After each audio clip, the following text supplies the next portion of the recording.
If you've forgotten your login details or just want to update your security, in this video I'm going to show you how to reset your x.com or Twitter password quickly and safely. I'll walk you through the exact steps inside your account settings, and by the end you'll know how to change your password in just a few clicks. If this tutorial helps you out, make sure to hit like and subscribe for more easy tech guides like this. Alright, let's get started. First, sign into your X account as usual. Once you're on the home page, look at the left-hand navigation menu. This is where X keeps most of the account and platform settings. In that menu, click More.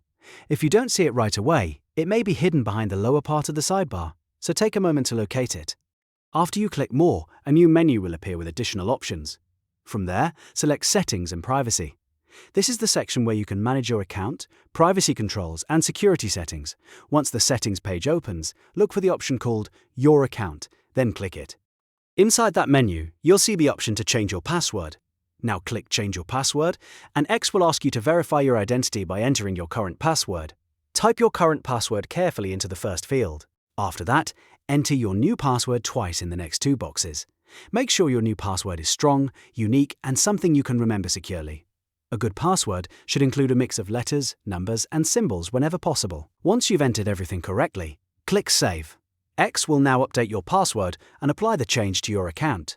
If you're signed in on other devices, you may need to log in again with your new password, so keep that in mind after the update is complete. And that's it.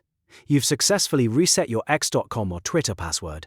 It only takes a few moments, but it's one of the most important things you can do to keep your account secure.